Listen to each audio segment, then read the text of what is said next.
Hi అండి. అందరికీ నమస్కారం. Welcome to my channel. ఈ వీడియోలో ఏపీ ప్రభుత్వ ఉద్యోగులకు మరియు పెన్షనర్లలో ఇంకా ఎవరికైతే డీఏ, డీఆర్ అరియర్స్ జమ కాని వారున్నారో అంటే 2018కి సంబంధించిన అరియర్స్ ఇంకనూ జమ కాని వారు వెంటనే ఇలా చేయండి ఇప్పుడే జమ అవుతాయి అంటూ అప్డేట్ రావడం జరిగింది. సో, దీనికి సంబంధించిన పూర్తి సమాచారాన్ని ఈ వీడియోలో తెలుసుకుందాము.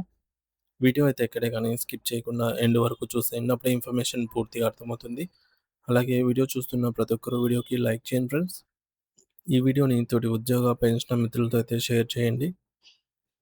కొత్తగా మన ఛానల్‌ని చూస్తున్నవారు ఇంకెవరైనా సబ్స్క్రైబ్ చేసుకోకపోతే వెంటనే మన ఛానల్ అయితే సబ్స్క్రైబ్ చేసుకోండి.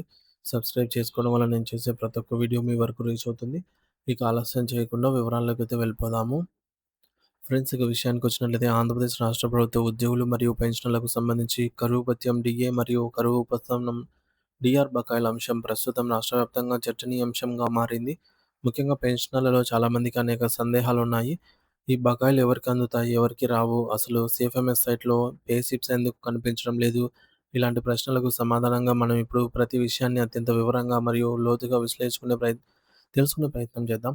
చాలామంది పెన్షనర్స్ తమ సందేహాలను కామెంట్ రూపంలో అడుగుతున్నారు. అందులో ప్రధానంగా తమ కుటుంబ సభ్యులు చనిపోయినప్పుడు వారి బకాయిలు వారసులకు అందుతాయా లేదా అనే ఆవేదన కనిపిస్తుంది. సో, మొదటగా సీఎఫ్ఎంఎస్ వెబ్‌సైట్‌లో పే స్లిప్ జనరేట్ కావడం లేదని ఆందోళన చెందుతున్న వారి కోసం ఒక ముఖ్యమైన వివరణ.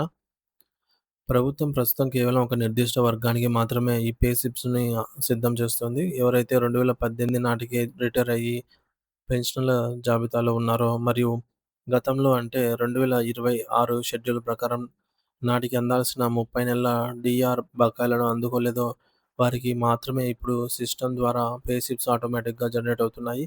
అంటే మీరు 2018 నాటికి పెన్షనర్‌గా ఉండాలి మరియు సంక్రాంతి సమయానికి మీకు ఆ బకాయిలు జమ కాకుండా ఉండాలి. ఈ 2 నిబంధనలు వర్తిస్తేనే మీ వివరాలు ప్రస్తుత జాబితాలో కనిపిస్తాయి. ఒకవేళ మీరు ఈ మధ్య కాలంలో రిటైర్ అయి ఉంటే మీ బిల్లులు వేరే రకంగా ప్రాసెస్ అవుతాయి కాబట్టి ప్రస్తుత లిస్టులో మీ పేరు ఉండకపోవచ్చు. ఇక కుటుంబ సభ్యుల మరణం తర్వాత వచ్చే బకాయిల గురించి ఒక మిత్రుడు అడిగిన ప్రశ్నను పరిశీలిద్దాము. మా మిత్రులు ఏమన్నారంటే మా నాన్నగారు అంటే వారి నాన్నగారు 2023 డిసెంబర్‌లో మరణించారట.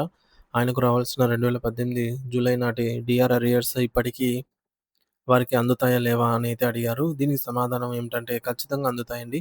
మీ తండ్రి 2018లో పెన్షనర్‌గా ఉండి ఆ సమయంలో ఆయనకు ఆ బకాయిలు పొందే హక్కు ఉంది కాబట్టి ఆయన మరణించినా సరే ఆ సొమ్ము లీగల్ హైర్ అంటే వారసులకు చెందుతుంది.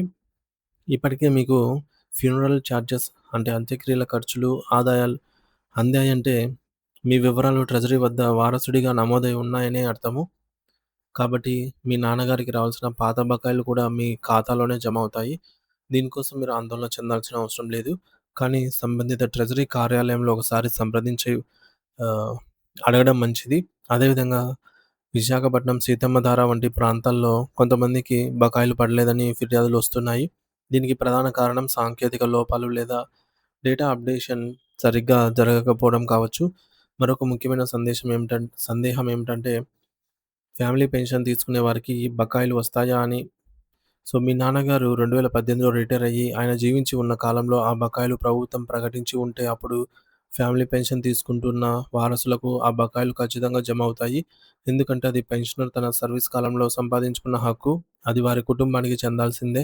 అయితే ప్రస్తుతం ప్రభుత్వం 2018 జూలై నాటికి బకాయిల మీద దృష్టి పెట్టింది. 2019కి సంబంధించిన 30 నెలల బకాయిల గురించి ఇంకా ఎటువంటి పే స్లిప్ జనరేషన్ ప్రక్రియ అనేది మొదలు కాలేదు. దాని గురించి ప్రభుత్వం నుండి కొత్త ఉత్తర్వులు రాగానే సమాచారం అయితే అందుతుంది. మరోవైపు సిపిఎస్ ఉద్యోగులకు సంబంధించి ఆంధ్రప్రదేశ్ సిపిఎస్ ఎంప్లాయీస్ అసోసియేషన్ ప్రతినిధులు కె. సతీష్ మరియు సీఎం దాస్ గారు ఒక కీలకమైన ప్లాన్ న్యూస్‌నైతే అందించారు. ట్రెజరీ వెబ్‌సైట్‌లో డీఏ అరియర్స్ బిల్లులు పెట్టుకోవడానికి వీలుగా ఒక కొత్త టేల్ ఈరోజో లేదా రేపో ఓపెన్ కాబోతుంది. ఇది ఉద్యోగులకు ఒక గొప్ప వరం. గొప్ప అవకాశం.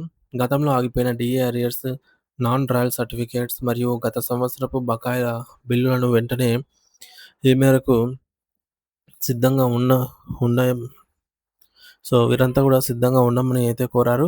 మరి ఇది 2018 జూలైకి సంబంధించిందా? లేక 10% డీఏ బకాయిల అంశమా అనేది దానిపై పూర్తి స్పష్టత రావాల్సి ఉంది. దీనిపై మరిన్ని వివరాలు తెలియగానే మీకైతే మన ఛానెల్‌లో వీడియో రూపంలో అయితే తెలియజేస్తాను. ఇక పెన్షనర్లు తమ సీఎఫ్ఎంఎస్ ఐడీ ద్వారా బెనిఫిషియరీ సెర్చ్ లేదా పే స్లిప్స్ విభాగంలోకి వెళ్లి మీ వివరాలు ఒకసారి చెక్ చేసుకోండి. ఒకవేళ మీ పే స్లిప్ జనరేట్ అయ్యి ఉంటే అది త్వరలోనే మీ బ్యాంకు ఖాతాలో నగదు జమ కావడానికి సూచన. ఏదైనా కారణం వల్ల పే స్లిప్ రాకపోతే మీ పాత డీడీఓ లేదా స్థానిక ట్రెజరీ కార్యాలయాన్ని సంప్రదించి మీ డేటా అప్డేట్ అయ్యిందో లేదో తెలుసుకోండి.